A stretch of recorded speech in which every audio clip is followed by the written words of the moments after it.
The script. Good morning, boys. Oh, yo, what's the crack? Oh, the crack is 90, my friend. How's things with you? Really good, really good. I've got to be honest with you, right? You know, I'm slightly tired this morning. How you guys? Lie to me, don't be honest. Lie to me, please. Where's Glenn? Glenn is he's sitting here under the table polishing me shoes. Yeah, whatever. No, he's on holidays at the minute. All right, okay. Do you boys not all go away together, or by the time you finish touring? That touring is going away together. The last thing you want after being away with these three for 3 months is going on holiday together. Yeah. You know, you boys work incredibly hard. The first album came out, then you toured it, and then you toured it some more, and then you toured it again, and then you did the second album, and then you toured it, and you toured it some more, and you toured it again, and now we're on to album number 3. I mean, do you guys ever get any proper holidays? No. We generally we're workaholics in that way, and we actually don't like going on holidays. It's a really weird thing for us. Like, whenever you say to Dan, where are you going? We may have 2 weeks, we may go somewhere for a day or two. You're going to find us in a recording studio somewhere. That's literally what we end up doing all the time. Or a pub. You know, everyone talks about the difficult second album. You know, when you get the album number 3, does it get any easier?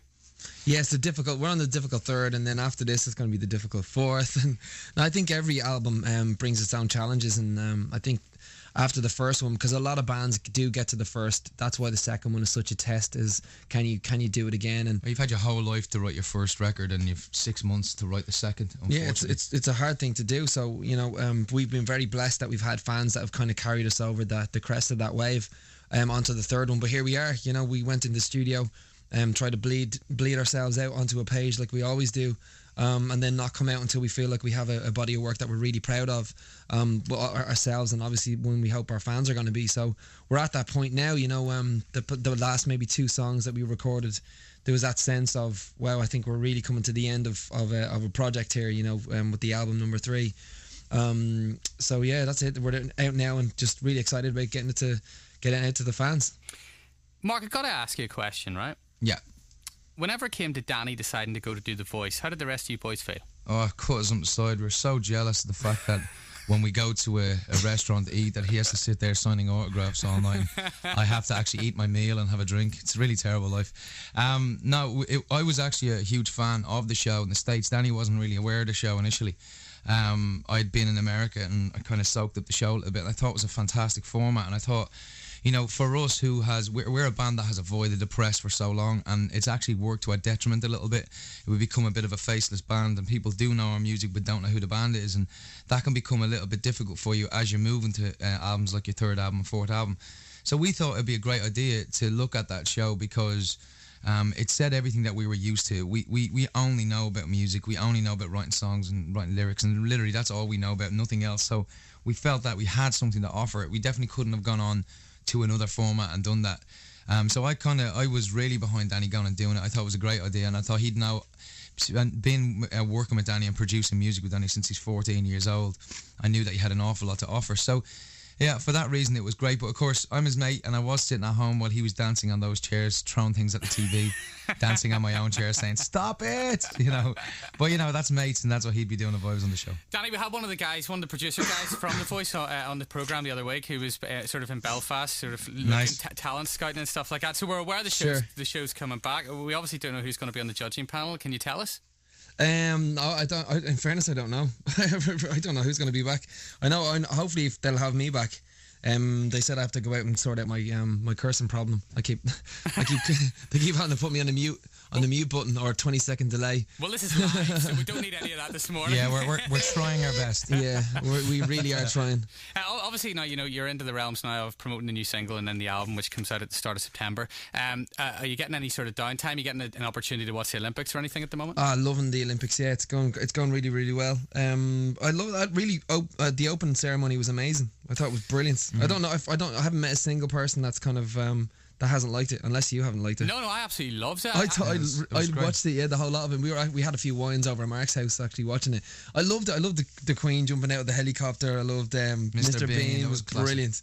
Whoever's idea that was genius. You know, obviously you can appreciate from doing videos time and time again. I mean, I'm sure it's difficult to do a video time and time again, you know, for each song that you release, you know, obviously putting together a 4-hour spectacle like that must have been absolutely horrific for Danny Boyle. It actually took a movie director to come in and do it, though, in fairness. And the show was actually technically 2.5 hours long, and even before that, the pre-show where everybody was walking on and all the extras were coming on and bringing on sheep and all this stuff, it was just, I think in general, it really captured a mood, and they didn't let go of that mood from the point it started to the point it finished.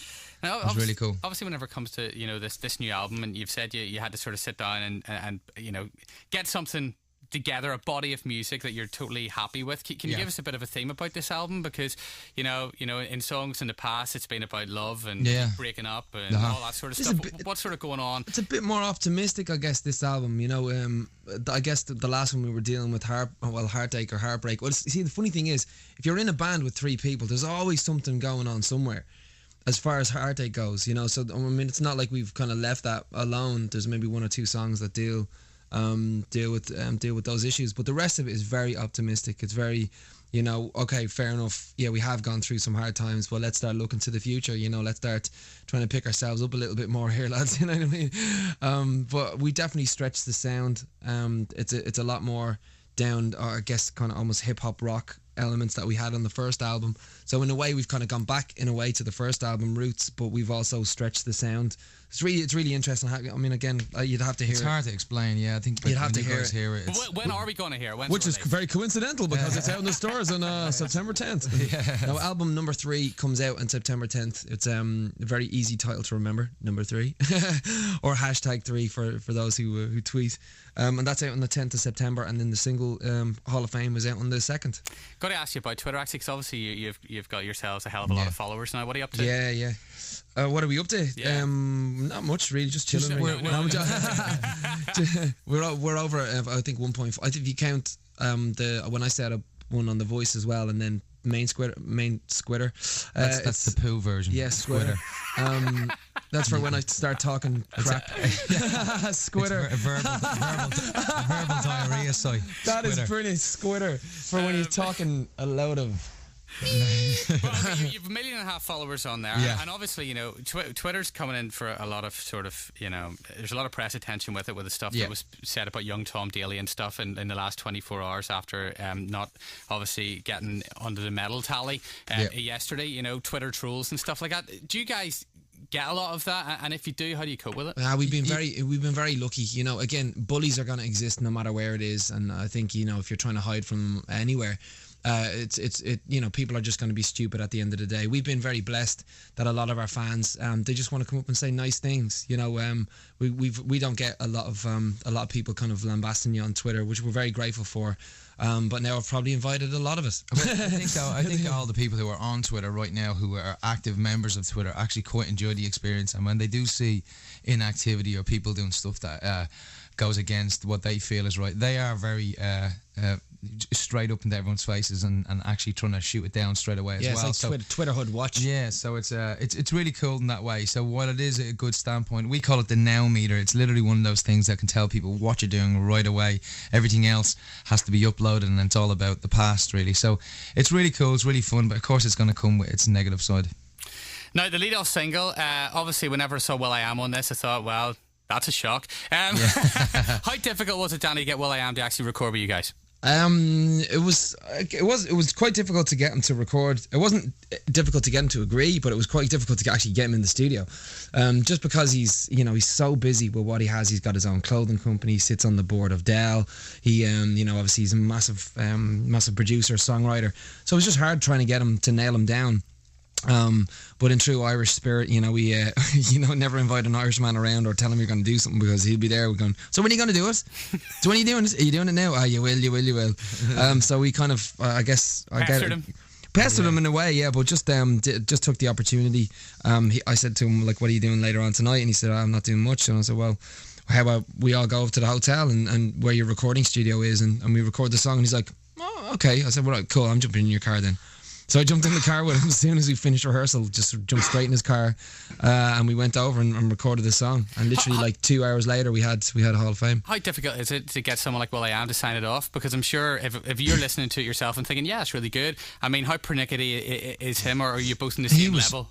No, he was fine. He actually, I think over the time as being on The Voice with Danny, what he realised is that we were recording an album the whole time too, and he had literally popped in and out and listened to different things along the way, and I think the respect built up from there. He really respected the fact that we were producers and writers ourselves, and he really loves our material. So it was a symbiotic thing. Once we went in and recorded the vocals, he just gave us his vocals so we could go away and produce the record, and that's a unique position to be in with will.i.am, because he's used to going away and producing the song himself. But he trusted us. He never looked over our shoulder once, and we just created the song and sent it off to him, and he loved it and showed up for the video. Everything it's all too good to be true somewhat. Superb. And you know what, inspired whether or not by the Olympic Games, certainly this is the moment to release this record. So guys, listen, really hope it does really well for you. Thanks, the release mate. date for the tune, please. It's the 2nd of September. 2nd of September, yeah. Alright, got you. We're playing it now. If you want to introduce it, that'd be great. How you doing, everybody? This is The Script. This is our brand new tune. This is Hall of Fame featuring will.i.am. Nice one, guys. Enjoy yourself. Thank Take you very care. much. Thanks, bro. See Bye. you. Yeah.